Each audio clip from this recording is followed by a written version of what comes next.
Good evening to everyone. Welcome back to banker सब के online platform में आप सभी लोग का सुमित सौरभ स्वागत करते हैं। तो फ्रेंड्स, आप लोग अभी अफगानिस्तान के बारे में आप अलग अलग खबर सुन रहे होंगे। कल आपने सुना होगा जो अफगानिस्तान के राष्ट्रपति हैं उनको देश छोड़ कर के जाना पड़ गया। ये खबर सिर्फ अफगानिस्तान के लिए नहीं बुरी है बल्कि सभी देशों के लिए है, क्योंकि टेररिज्म यदि फ्रेंड्स बढ़ता जाएगा तो कहीं ना कहीं दूसरे देश पे भी ये कहीं ना कहीं घातक हो सकता है। आप सोचकर देखो, यदि अफगानिस्तान में टेररिज्म जैसी एक्टिविटी बढ़ गई, क्योंकि जो है तालिबान जो है वो एक वेल ऑर्गेनाइज्ड नहीं है। टेररिज्म को बढ़ते बढ़ते रहेंगे और देश में खतरा और भी बढ़ने की संभावना हो जाएगी। अब आपको यहाँ पे बता दें फ्रेंड्स कि अफगानिस्तान के जो राष्ट्रपति है अशरफ गानी जो है वो अपने आप को सरेंडर कर दिए और वो देश को छोड़ करके अफगानिस्तान को छोड़ करके चले गए। कहाँ गए हैं इसके बारे में फ्रेंड्स पता नहीं है, लेकिन ऐसा जो खबर मिल रहा है कि वो शायद जो है कहते हैं टोलो न्यूज़ जो है वहाँ का एक बहुत बड़ा न्यूज़ चैनल है फ्रेंड्स, टोलो न्यूज़। उनका कहना है कि शायद वो तजिकिस्तान गए होंगे। ठीक है। अब अब आप यहाँ पे पूरी चीज़ों को थोड़ा सा समझे। काबुल के बारे में यदि देखो फ्रेंड्स, यहाँ पे मैं आप लोगों को बात बताऊं, अफगानिस्तान के राष्ट्रपति अशरफ गानी ने रविवार को देश को छोड़ने के बाद कहा था तालिबान जीत गया था, क्योंकि आतंकवादियों ने काबुल में प्रवेश किया। जब वो काबुल में प्रवेश करने से हालांकि पहले ही अशरफ गानी ने देश को छोड़ दिए थे वहां से और निकल गए थे। अब देखो फ्रेंड्स, यहाँ पे बहुत सारे लोग, मतलब पिछले कुछ दिनों से ये न्यूज पे चल रहा है, अफगानिस्तान जो है सिर्फ 10 दिनों के अंदर में, अफगानिस्तान सॉरी यहाँ पे तालिबान जो है 10 दिनों के अंदर में पूरे देश को, पूरे अफगानिस्तान को इन्होंने क्या किया, कैप्चर कर लिया। ठीक है। अंत में काबुल बचा हुआ था फ्रेंड्स। ये काबुल भी जो है कल कल की न्यूज है कि यहाँ पर भी वो लोग एंटर कर गए। ठीक है। और ये 10 दिन में, यदि वहां के न्यूज चैनल से ही यहाँ पे मिल रहा था कि यदि जिस तरह से ये लोग बढ़ रहे हैं, कम से कम इन्हें काबुल पहुंचने में 70-80 दिन कम से कम लगने थे, लेकिन ऐसा देखने को नहीं मिला। ठीक है। अब आगे हम लोग बात करें,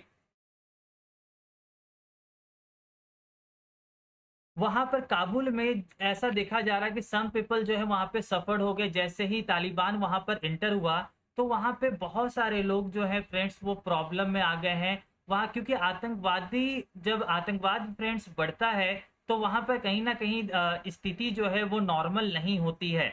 एक तरह से देखा जाए कि 1996 से 2001 में हार्ड लाइन के जैसा कहीं ना देखने को मिल जाए इस बार भी। ठीक है। फेसबुक पे हालांकि कहते हैं प्रेसिडेंट जो हैं उन्होंने कहते हैं तालिबान को बोला कि आप जीत गए हो अपने स्वर्ड से और गन से, यानी उनके पास जो हथियार था उससे आप जीत गए हैं, ऐसा कहते हैं। फेसबुक में सुबह में ही खबर आई थी जो कि प्रेसिडेंट के तरफ से ये इंफॉर्मेशन देखने को मिला था, यानी अशरफ घानी के तरफ से। ठीक है। आप लोगों ने भी देखा होगा। और यहाँ ये जो आपको पिक्चर दिख रहा है फ्रेंड्स, ये आपका प्रेसिडेंट जो है जहां पर रहते हैं उनका है। इस जगह पर जो है वो लोग एंटर कर गए हैं और यहाँ पर अभी जो पता चल पा रहा है जिस तरह से कि यहाँ पर मीटिंग चल रही है।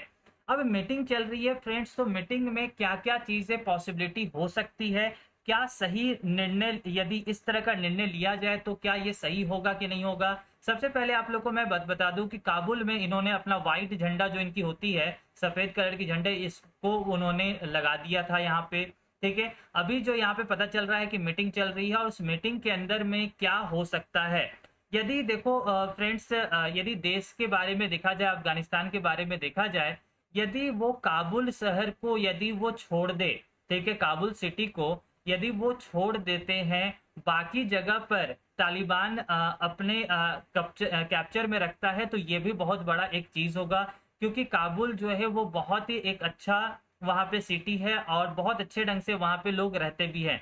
तो यदि समझौता के बारे में बात किया जाए, हालांकि मैं आप लोगों को बात बताऊं, तालिबान पे भरोसा भी नहीं किया जा सकता है कि वो समझौते के लायक है, क्योंकि आप 2020 में देखेंगे तो यूएस के साथ जो है, अमेरिका के साथ जो है इनकी कुछ एग्रीमेंट हुई थी कि आप लोग जो है वो एक नॉर्मल तरीके से रहें और इस तरह का ही सब काम कर पाएंगे, लेकिन क्या आज उसको वो फॉलो किए, नहीं किए तो इन पे भरोसा भी नहीं किया जा सकता था, लेकिन अब भरोसा भी नहीं करे तो और क्या कर सकते हैं, ठीक है। क्योंकि तालिबान जो एक वेल ऑर्गेनाइज्ड नहीं है, ये मतलब जबकि इन्होंने काबुल एंटर करने से पहले कहा था कि हम काबुल के अंदर में एंटर नहीं करेंगे, वहां पर ऐसा ऐसा करेंगे, पर जबकि वहां पर अनमेच्योर की तरह वो वहां पर भी एंटर कर गए और काफी वहां के लोकल लोगों को प्रॉब्लम भी करने लग गए हैं, जिस तरह से आप न्यूज में भी देख रहे होंगे।